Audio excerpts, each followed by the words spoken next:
Welcome to Energy Vista, a podcast on energy issues, personal and professional trajectories. I'm your host, Leslie Palti Guzman. In each episode of this podcast, we chat with energy experts from all around the world. We exchange on timely energy issues as well on their life experience. You will learn a lot, and I will learn a lot too, whether you're an energy aficionado or a newbie. It's April 30, 2021, and time for a new Energy Vista episode. Today, I'm exchanging with Anna Mikulska. She's non-resident fellow in energy studies at Rice University Baker Institute and a senior fellow at University of Pennsylvania Kleinman Center for Energy Policy. And later in the podcast, we'll hear more about her personal trajectory, and I always find this segment very authentic and inspiring. Hannah has been analyzing the potential use of natural gas as a geo-economic tool for a while. And I thought about her to discuss the latest on Nord Stream 2 pipeline, which is an export gas pipeline that will run from Russia across the Baltic Sea directly into Germany and bypassing the Ukraine transit. The pipeline is now 95% complete. Construction has actually recently resumed. And according to the latest rumors, there is a lot intense political pressure on the Biden administration to kill the project and tighten the sanctions. So don't worry, it's not going to be a typical Nord Stream 2 discussion because we decided to spice it up. Hi, Anna. Hello, Leslie. Thanks for having me here.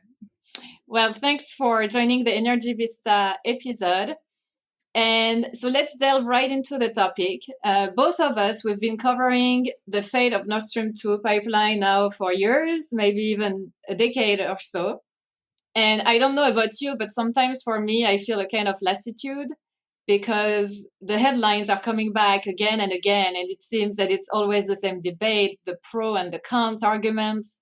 That said, I think right now, it's more important than ever to make it clear to policymakers and the industry, but also citizens, in Europe and in the US, what is at stake and why we should care. So, actually, even in Asia, I noticed governments and the industry players are paying attention because they understand that it will have an impact on trade flows, on pricing, and on geopolitics. So it's a global issue, and let's make it fun. So I'm going to throw at you a few statements, and you're going to tell me if it's true and false, and we can expand on it. So first statement, Nord Stream 2 does not pose an energy security issue. Russia will not be able to use it as a weapon because the European Union gas market is much more competitive and has sufficient gas diversification. True or false? Wow. So when I was in law school, one of the first lessons one of my professors told us is when somebody asks you questions like this, you always say, it depends. And that's exactly the answer I would like you. I would give you here. It truly depends. So there are some aspects within which the pipeline could potentially create an issue in energy security or in supply. However, recent developments in natural gas markets, as well as diversification of supply in Central Eastern Europe, especially if it proceeds at the trajectory that it is, will make that point moot, I believe. Okay, so if I can just push you back a little bit on this. So Russia remains the dominant supplier in Europe, and depending on projections, it will keep about 30 to 40% of market share in the European gas market for an extended period of time, because we know even with energy transition, Europe will still need gas. And very important for me is to notice that Russia has unused pipeline capacity, like spare pipeline capacity, which means it can decide whenever it wants to bring more gas into the European market or to hold back some gas into the European market. And that gives Russia a huge amount of control on volumes and therefore on pricing. And, I'm looking at on a daily basis at pricing in my job as a gas analyst. And, right now prices in Europe are very strong. And when we exchange with traders, we see that for them, the wild card remains Russia, because right now Russia could have booked more capacity through the Ukraine transit, but they chose not to do so. So prices remain high at a time when Europe needs more gas to replenish the storage post-winter. And so, yes, I agree, there is more energy security. I mean, Europe has diversified its sources humongously. There are many regasification terminals. But, what kind of options do you have if prices are too high? You want LNG, but not at the exorbitant price. So, I feel that Europe is still hostage in a way of the behavior of Russia. And Russia remains a wild card in the European gas market. And therefore, for me, it's not, it doesn't equate to energy security. Well, yes and no. I think there is the difference currently, and increasingly so. I mean, that goes for Western Europe, but increasingly so for Central Eastern Europe as it develops LNG capacity. Is that the LNG or spot LNG creates a ceiling for what Russia can ask, right? So that has not been the case before. So prices are in general set by the market, with Russia able to adjust to the market globally. This has not been the case. So in some way now we do see that there is some kind of rules that Russia needs to obey. Now, when you look at earlier at early 2000s, when you look at the pricing mechanism or the way that gas was priced by Russia to Europe, you see those huge disparities between Central and Eastern Europe and for example Germany or Italy. So Poland, despite the fact that the transit is much shorter, was paying more for gas than Germany or Italy. Well, that cannot, if now Poland has an access to LNG or whatever other connections it could have with other countries, well, you will not see that disparity. And I guess that's what I'm talking about in terms of a security of supply. Potentially, Russia is going to be able to push prices up, but definitely not higher than the prices that could be you could get on spot markets. Yeah. So, second statement: EU's energy security comes from optionality. And here we understand optionality. You have the option to import pipeline gas, or you have the option to, and from different sources, Norway, Russia, right, now Azerbaijan, Algeria, and optionality from LNG imports. True or false? Well, that's what I'm talking about with diversification, right? If you have options to import, well, then Russia has to also adjust and play by the rules. And we have,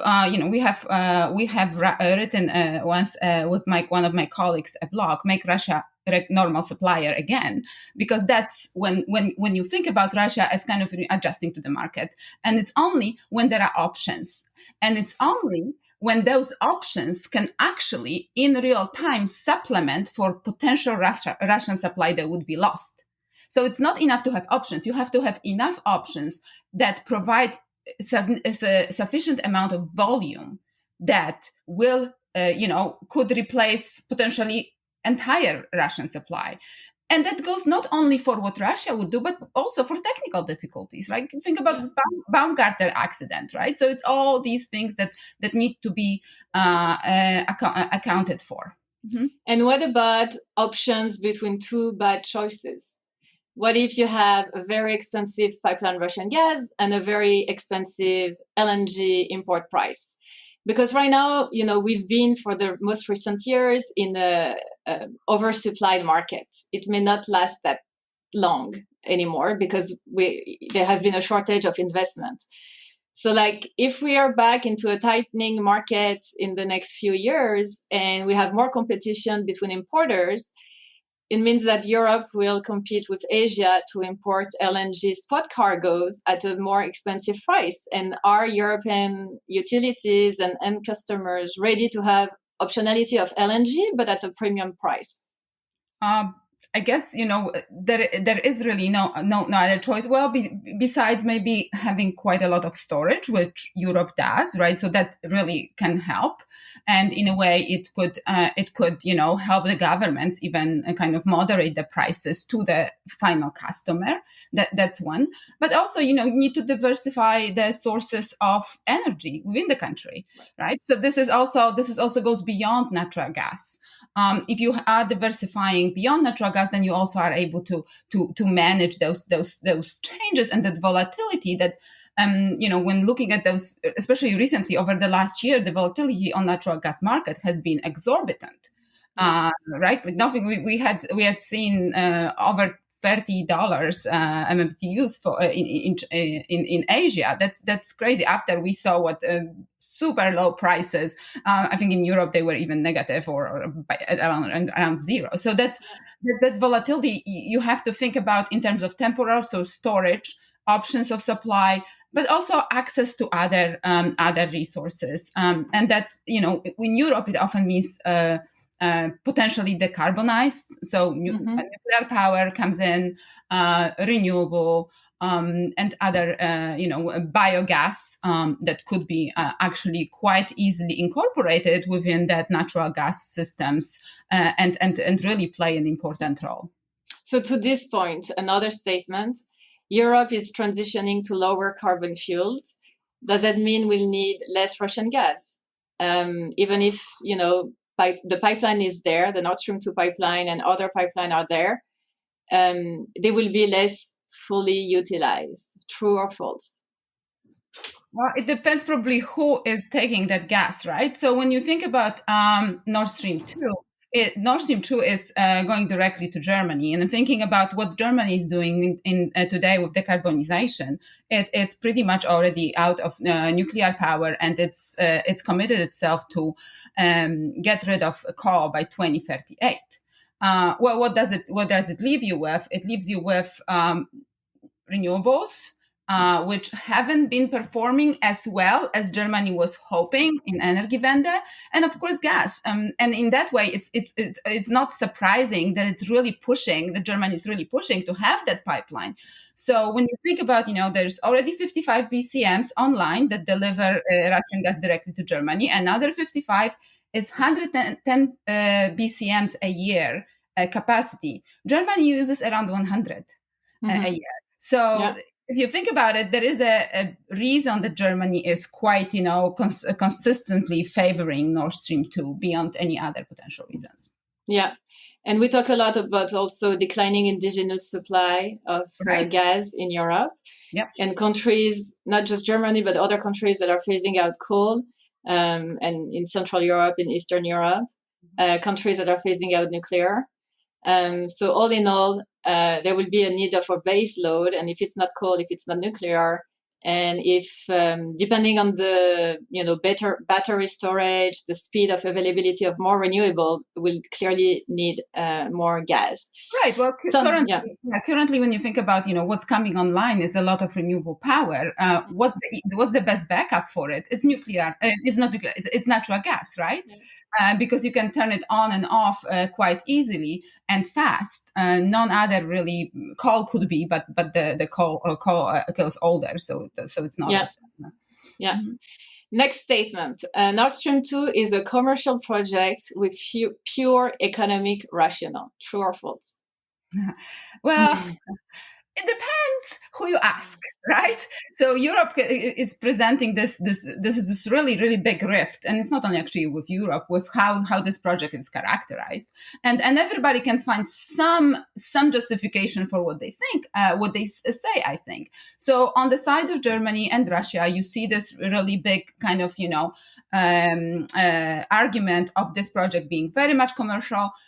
And even maybe more than commercial. Both Russia and Germany point to the project supporting security of supply. So the energy security is, according to those countries, is supported by Nord Stream 2 because it avoids the problematic Ukrainian transit. Right. So think about the breaks in gas supply that Europe has had. because Russia and Ukraine have been arguing or about gas deliveries. So that's where you end up with this kind of idea. Well, this is a commercial project. It will provide gas. It will be cheaper, potentially because it's a shorter distance, Yeah. fewer compressors, much fewer. Actually, nowadays, and has not been an argument that was there from the beginning. Nowadays, we see the environmental argument entering the spot when you say, well, when you look at the pipelines that go through Ukraine, they're actually quite leaky. So there's a lot of methane leakage. That's not the case for Nord Stream 2, and hence we will have some environmental positioning on that side. That's a post argument, I want to say, Right. because Yeah. that has not been present there. Part of what's on Russia is that Russia really likes this pipeline, not only because it goes directly to Germany, with which it has been working since 1970 on gas supply, but also because it reaches the natural gas supply that are still quite, the reserves, reserves that are still there, and they will be producing for a long time to come. Where the gas for Ukraine is coming, those supplying those fields are slightly getting depleted. So there is another reason why Russia really would prefer, and that's commercial for Russia, to have that Nord Stream 2 supplying Europe. Now, on the other side, you see that there is a lot of concern about Russia's other potential reasons for putting out the pipeline that will, go away. That will pretty much get away with the Ukrainian transit, and the reason is that there is a concern that Ukraine will be more exposed to Russian aggression because it will not have anything, to balance Russia with. Now, my question is, well, how well did it do by now, right? We've seen Russia already invading Ukraine, despite the fact that the transit was there. So I think that argument is slightly difficult. The other thing is, well, Ukraine won't have money from that, and that is significant. I think it's like 15% of their budget that flows from there. So that's another another argument. But then, well, if Ukraine keeps being dependent on Russia, whether it's for gas or it's for funds, well, then it keeps being dependent, and it's actually open to geopolitical influence. And then there is this big argument that comes out from Poland and US also. Well, Russia can use this to influence Europe, Central Eastern Europe, but maybe Germany even, or other countries, because now, as you pointed out, it will have this really market power, right? Their bargaining position is going to increase, and they're going to be influencing not only economically, but also politically, potentially, those countries, particularly if this cheap gas that comes through Nord Stream 2 to Germany, if this cheap gas can discourage the diversification that's been happening in Central and Eastern Europe, potentially that can discourage liberalization of markets. That has to. So that's where the biggest kind of concern about Russia's non-commercial goals comes in, and that concern is not unfounded. So as much as often Germany or others say, well, this is really not the case. We've been trading with Russia under the Cold War, and we had no issues. So why would we have issues now? Well, Russia has been treating differently the countries in Central and Eastern Europe that have been dependent often exclusively on Russia for gas demand. Yeah.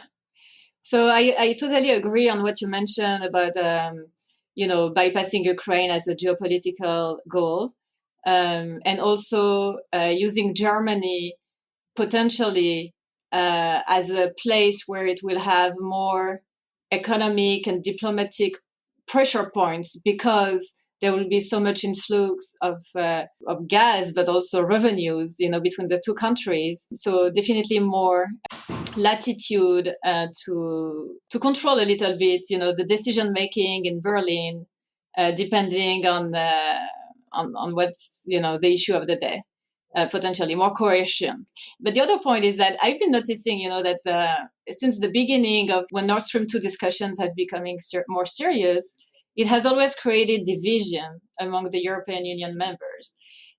And it has really been an apple of discord. And we know that, a geopolitical goal for Russia has been through the years to divide Europe. So, that has been a big success in a way. And it has also created more tensions in the transatlantic relationship. So that also, could have been a geopolitical goal in itself. Yeah, I mean, it's when you think about it, it doesn't matter how you think about it, whether the pipeline is completed or not, it's created already quite a lot of rifts, right? So there's this big rift between Central Eastern Europe, Germany. It's almost West and East kind of divide when the way countries look at Russia and assess Russia's goals or what Russia's policy agenda is versus West. So, and transatlantic relations, of course, right? So, and in many ways, that's for Biden administration, that's kind of a very, very difficult spot to be in right now. So it's almost like if you stop the pipeline, well, you're gonna be the hero for the Central Eastern Europe, and you will have quite a lot of support actually domestically, because we've seen that this is one of the very few issues in the U.S. that has bipartisan support. Not many things are currently gathering bipartisan support. This one is, so that's one. But on the other hand, if you stop that, well, then you will end up actually having serious problems with countries like Germany, where you really wanted to mend the relations that have been have not been really doing well over the under the Trump administration, and that's we've seen from the very beginning the Biden administration really pushed and kind of really expressed its willingness and its hope to mend those relationships and kind of go back to this U.S.-European alliance rather than competing and so on. So almost whichever way you go, you're still gonna have an issue. Yeah. Now, so you kind of answer another statement, which is more U.S. sanctions will ruin the Biden administration relations with Europe and Germany. True or false? I don't know how much more ruin you can, how much more it can hurt, but it won't help, which is a problem. The only right. Maybe opening that I may see is the delay to kill strategy has worked so far. You delay further the pipeline. Then you hope that the Green come into power in the next elections in September in Germany, and then the Germans themselves kill the project. Well, that would be like for the Biden administration, that would be the best case, right? But that could be the best case. But there's also other ways in which the Biden administration can, at least currently, influence the pipeline or the way it could or would not function. So, besides kind of completely killing its construction, you can think about exerting pressure on application of the EU laws on that pipeline, right? So we know that the European Commission has decided that pipeline actually will be treated under the third energy package, and which means that it needs to comply with unbundling. So distinct operator, owner of gas and pipeline. Well, that's not the case for Nord Stream 2, where Gazprom owns everything and operates everything. Gazprom will need to figure it out. Maybe it can cede its ownership of the pipeline, starting with the in the German territorial waters. Then there is another third-party access. How can you access if this pipeline? There's no ways of accessing that pipeline, at least not under under the Baltic Sea. So these things can really, even if pipeline is actually built, this can really create an issue for functioning, or at the very least full-fledged functioning of the pipeline, so using the entire capacity. We've had this issue of Opal pipeline, where the pipeline has been working at 50% capacity. Yeah. I know that some European, experts in the legal system and the third energy package have pointed out that Russia so far, through lobbying, has been very good at avoiding, getting exemptions and going through the legal European pathway without much annoyance so far. Well, it actually didn't work out for now for Gazprom. So when Gazprom was able, or Nord Stream 2 was able to get an exemption from Germany from the third energy package, and the German court actually refused that. So I haven't heard about next steps where this is at this moment, but it's not. It did not, receive an exemption yet. So there is this platform on which you can actually exert specific pressure and make sure that there is no kind of exemption given just because the pipeline was completed. So it's quite important. And then there's anti-monopoly proceedings, and actually a huge anti-monopoly fine that has been imposed on Nord Stream 2 by the Polish anti-monopoly what's called an office. There's like $6.5 billion, I believe. And that will take quite a while, though. But it goes again, to how the Nord Stream 2 operates, and whether or not those who are financing that construction are doing this in good faith. Next statement: the US is meddling in EU internal affairs, and the Europeans haven't asked anything. True or false? Well, that's what has been quite a lot. I've heard quite a lot about that, and after specifically when US has imposed the first sanctions, right? Because truly, when you look at the very least at the surface, that's a pipeline that goes from Russia to Germany. It has nothing to do with the US, and that's quite difficult to kind of for a lot of Europeans who often are actually against the pipeline or think that this pipeline is problematic for energy security. That's still difficult to swallow, that you have an external force kind of meddling in those affairs. And that's when there's these arguments that come up. Oh, US is not doing this for energy security; is doing this to put its LNG supplies into the energy market, which an argument that completely has no sense, because it's not US that actually owns the gas. Except that the US is involved in global European security through NATO, and energy security is part of defense and also part of the general security situation of Europe. So it's hard to compartmentalize both, and also the Europeans have asked for the US to be involved,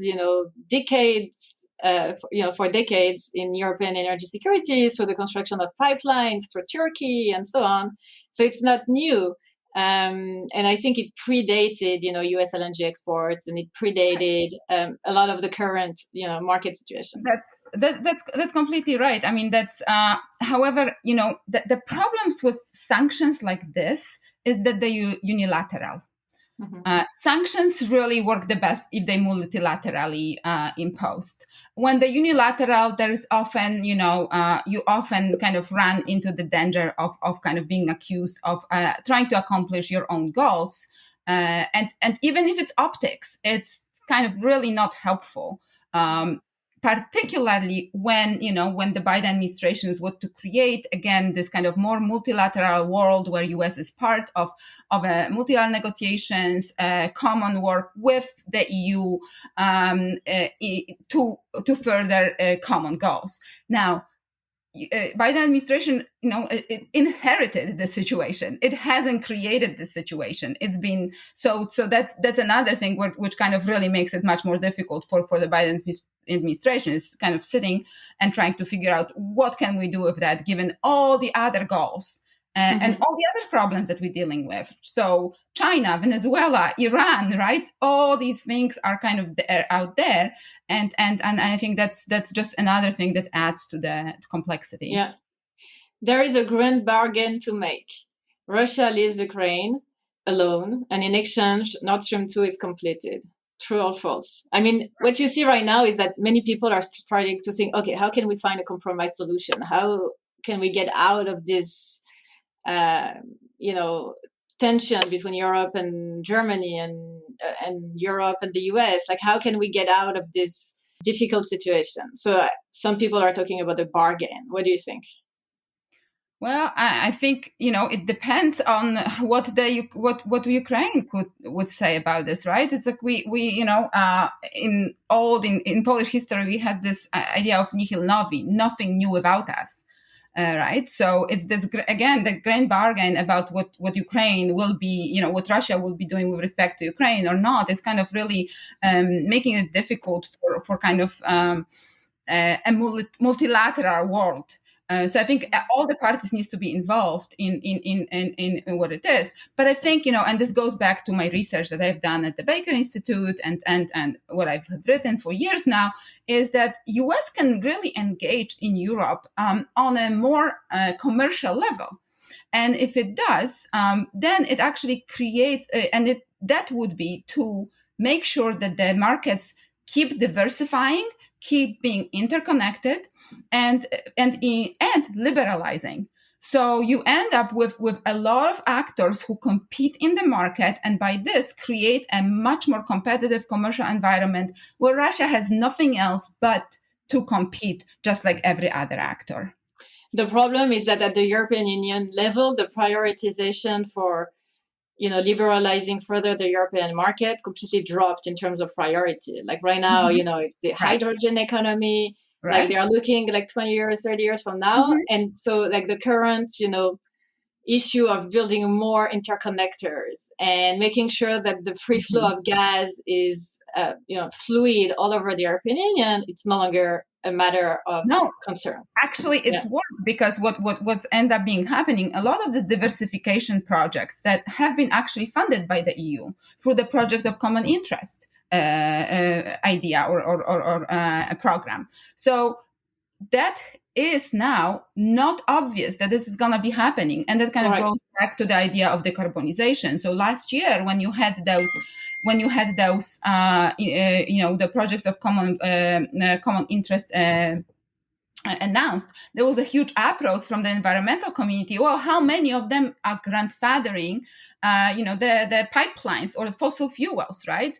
And that's, will it stop? Will that funding stop? And what does it mean for the European market? And that's exactly where I see the entry for the US. When you think about this, how much US spends militarily in the region, you could think that much smaller amount of money could actually help with funding this diversification infrastructure, those interconnectors and so on. However, you could have some conditions, and one of the conditions would be liberalization of the market.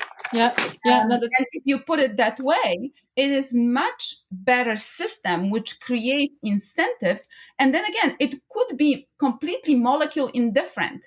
It doesn't matter whether the gas that comes, on a commercial basis through the projects that have been financed partially or US, doesn't matter if it's gas from US. With the increasingly interconnected global market, you just see the movement of gas, different movements of gas, and kind of additional capacity somewhere else. Yeah. So last statement. Nord Stream 2 has been a vehicle for Western elite capture and corruption. So Russia has used briberies to go through some decision makers at the European Union level, in European companies, and some are talking about the Schröderization of Western elite, taking the name from Gerhard Schröder, who was the former German chancellor and has been working for years now for Nord Stream 2. True or false? We've seen that, but this is kind of not nothing new, probably even for a regular kind of US observer that looks at the revolving door kind of, principle when you have people in the government and in the different companies kind of moving from one spot to another. The difference here is that it's between countries, not within a country, and that kind of really creates this dissonance or something that people really kind of paying attention don't like that. But it also speaks to how interconnected the German and the Russian utilities are. And they are both actually quite connected within the government. So it's all kind of, they very interconnected, and they have no problem absorbing people. Obviously, it could be position that could increase influence of Russia within Germany, but also could kind of go the other way too, right? It gives Germany insight into what's happening in Nord Stream project and Russian government and so on. But it speaks to the interconnection on the gas front between the not utilities, which is huge, which people kind of often don't pay attention to how much they are interconnected. They have workshops together. They've been working on projects together. They own each other's facilities or part of those. It's a